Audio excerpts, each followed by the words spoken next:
అలాగని చెప్పని అందరూ మరి కులాంతర వివాహాల సంగతి ఏమిటండి, ఏమంటారండి మీరు అని చెప్పని మీరు అడగొచ్చు. దానికి కూడా నా జవాబు చెప్తాను. ఏమయ్యంటే, కుల వ్యవస్థకి దేవుని సన్నిధిలో తావే లేనప్పుడు ఇక కులాంతర వివాహాలు తప్పని అనలేం కదా. అలాగని చెప్పని కొంతమంది క్రైస్తవులు బోధకులు చెప్పేది ఏంటంటే, కులాంతర వివాహం చేసుకుంటేనే ఈ క్రీస్తు భక్తి చేయడానికి మీరు సరిపోతారు అనేవాళ్ళు ఉన్నారు. అది కూడా తప్పిదంతో కూడిందేనని చెప్పాలి, సమతుల్యత లేనిదని చెప్పాలి. వెనకటికి ఎవరో ఒక ఆయన అడిగాడు, నేను కాకినాడలో ఉండగా, బ్రదర్ మోసెస్ గారు మీరు కులాంతర వివాహం చేసుకోకుండా ఏంటండి మీ స్వకల పెళ్లి చేసుకున్నారు ఏంటండి అన్నారు. ఏమండి, నేను వివాహమైన సంవత్సరానికి ప్రభు అయిన యేసుక్రీస్తు దర్శనం దొరికిన ధర్మిలా ప్రభువుని నమ్ముకున్నాను. అంటే మీరు చెప్పినట్లుగా నా భార్యను విడిచిపెట్టేసి మళ్ళీ వేరే కులంలో పెళ్లి చేసుకోవాలంటారా అన్నాను. పాపం ఆయన తెల్లముఖం వేసాడు. అర్థం లేని అంటే కులాంతర వివాహం చేసుకోవడం తప్పు లేదు అని చెప్పడం వరకు రైటే కానీ అలాగని చెప్పని ఆ సూత్రాన్ని కొంచెం హద్దు మీరు సాగదీస్తే అది ఎన్నో దోషపూరితమే అవుతుంది కదా. మరి క్రీస్తు భక్తి చేయడానికి కులాంతర వివాహమే చేసుకోవాలనడం తప్పే. అలాగని స్వకులంలో పెళ్లి చేసుకోవడం కూడా అంతే తప్పు. అదేంటండి, అది తప్పు ఇది తప్పు అంటున్నారు, పరకుల పెళ్లి తప్పు అంటున్నారు, స్వకుల పెళ్లి తప్పు అంటున్నారు, ఏది రైట్ అండి అని మీకు సందేహం కలిగితే రెండు రైటే, రెండు తప్పే. ఏమిటంటే దేవుని చిత్తము దేవుని ప్రజలైన మనకు ప్రామాణికం. అది స్వకులమైన పరకులమైన ఆ కుటుంబానికి మీ కుటుంబానికి, అలాగే వివాహ వయసు వచ్చిన వధూవరులకు ఒక సదవగాహన కలిగి ఉంటే, ఒక బంధాన్ని బాంధవ్యాన్ని కుదుర్చుకుందామనే అవగాహన సమర్పణ దేవుని చిత్తమని భావించిన ఉద్దేశం కనుక మీకుంటే నిరభ్యంతరంగా పరకుల పెళ్లి చేసుకోవచ్చు, స్వకుల పెళ్లి చేసుకోవచ్చు. అది రైటే ఇది రైటే. కాకపోతే కొంతమంది ఏమంటారంటే, పరకులలో అసలు పెళ్లి చేసుకోవడం తప్పేనండి, ఆ కులానికి ఈ కులానికి ఎట్ట కలుస్తుందండి అని చెప్పని అంటారు. అది తప్పే. అంటే వాళ్ళ వాదన ఏంటంటే పరకుల పెళ్లి చేసుకోకూడదు, స్వకుల పెళ్లిళ్ళే రైట్ అంటారు. కొంతమంది ఏమో స్వకుల పెళ్లిళ్ళు రైట్ కాదు, పరకుల పెళ్లిళ్ళే రైట్ అంటారు. అది తప్పే ఇది తప్పే. కానీ దేవుని ప్రజలమైన మనకు ప్రామాణికం దేవుని యొక్క చిత్తం ఇందులో ఉందా లేదా. అలాగని పరకుల పెళ్ళిళ్ళన్నీ సక్సెస్ అవ్వట్లేదు, అలాగని స్వకుల పెళ్ళిళ్ళు సక్సెస్ అవ్వట్లేదు. అలాగని స్వకుల పెళ్ళిళ్ళు సక్సెస్ అవ్వకుండానూ లేవు, పరకుల పెళ్ళిళ్ళు సక్సెస్ అవ్వకుండానూ లేవు. అవి అవుతున్నాయి ఇవి అవుతున్నాయి సక్సెస్. మరి అవి ఫెయిల్ అవుతున్నాయి ఇవి ఫెయిల్ అవుతున్నాయి. మరి మనకు ప్రామాణికం మళ్ళీ మళ్ళీ ప్రస్తావిస్తున్నాను, దేవుని యొక్క చిత్తం ఇందులో ఉందా లేదా, దేవుని యొక్క ఉద్దేశం ఏమిటి, ఈ వైవాహిక బంధాన్ని బాంధవ్యాన్ని మనం కలుపుకోవడంలో ఏముంది, దేవుని ఉద్దేశం ఎంతమంది, ఇది మనం వేసుకోవాల్సిన ప్రశ్న. ఇంకోటి ఏమిటంటే అసలు వివాహం అనేదండి నిజంగా చెప్తే అది వివాహ వయసు వచ్చిన వ్యక్తిది, అతని లేక ఆమె తల్లిదండ్రులు కుటుంబానికి సంబంధించిన వ్యక్తిగత వ్యవహారం కదా. వాళ్ళ వ్యక్తిగత వ్యవహారంలో మనం తలదొచ్చడం అనవసరం అంటా నేను. That becomes too nosy, too curious about personal things of the family.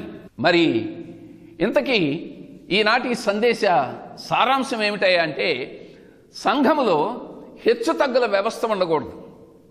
కొంతమంది క్రీస్తు ప్రభుని నమ్ముకుని క్రైస్తవ సంఘములోకి క్రీస్తు ప్రభుని శిష్యరికంలోకి వచ్చారు, కానీ వాళ్ళల్లో ఉన్న ఈ విభేదాల మనసు పోలేదు.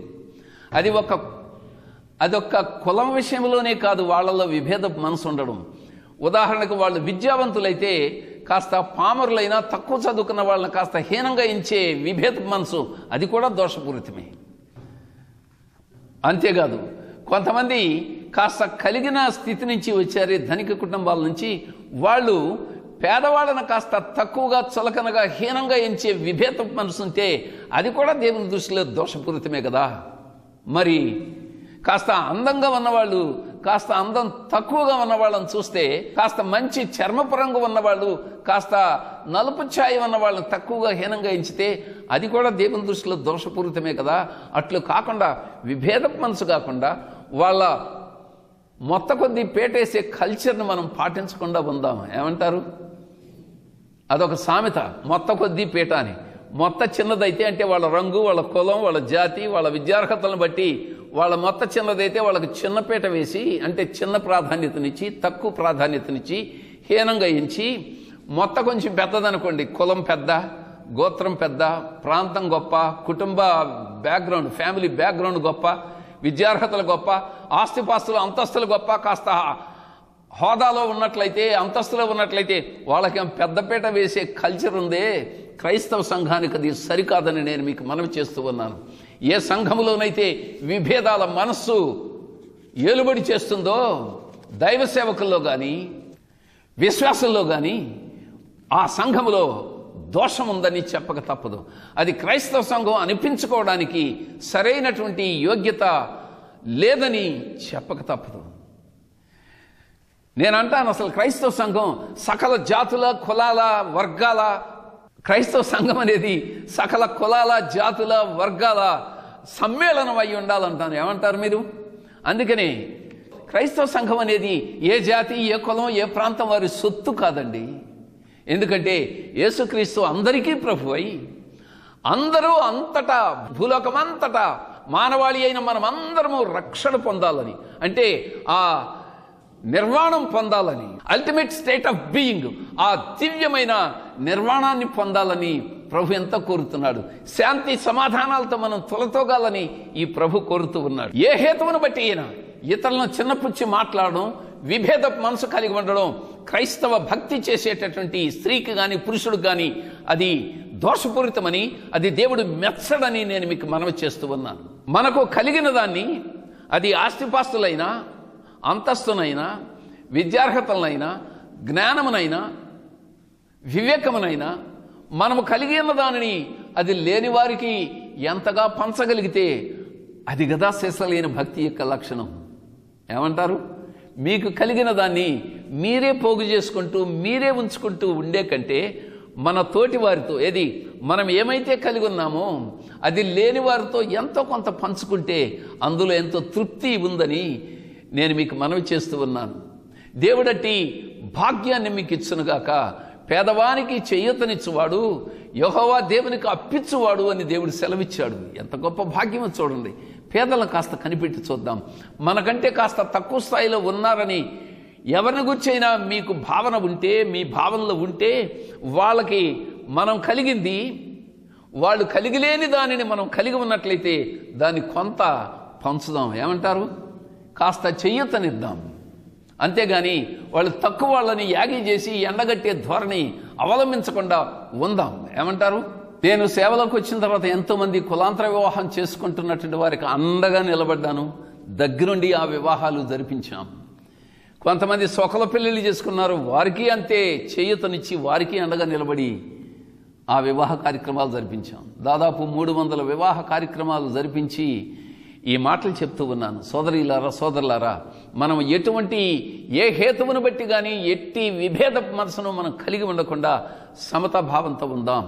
నేను మళ్ళీ చెప్తున్నాను, ఒకవేళ కులాలు, వర్గాలు, జాతులు, రంగులు, ప్రాంతాలు వేరైతే అవి వేరుగా ఉన్నాయే కానీ ఒకరికి ఒకరు వేరుగా ఉన్నామే కానీ, అంటే it's only different to one another, అంతేగాని it's not higher or lower than either. అంటే ఎవరికంటే ఎవరు హెచ్చు కాదు, ఎవరికంటే ఎవరు ఎక్కువ కాదు, ఎవరు తక్కువ కాదు. ఆ మాటకు వస్తే అందరం దేవుని సృష్టి అయి ఉన్న వాళ్ళం, దేవుడు చేసిన సృష్టిలో శ్రేష్టమైన మనుషులం అయి ఉన్నాం. అంచేత సమతాభావం కలిగి ఉందాం. ఏమంటారు?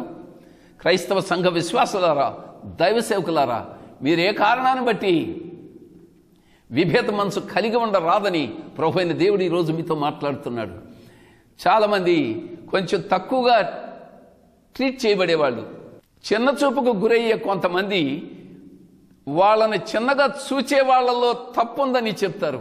కానీ ఈరోజు నేను మనవి చేస్తున్నాను, కులాన్ని బట్టి కానీ, విద్యార్హతలను బట్టి కానీ, ప్రాంతాన్ని బట్టి, వర్గాన్ని బట్టి, జాతిని బట్టి, చర్మపు రంగును బట్టి మీరు తక్కువగా చులకన చేయబడుతున్నట్లయితే ఆ చులకన చేసేవారిలో ఉన్న దోషాన్ని మీరు చూస్తున్నారు.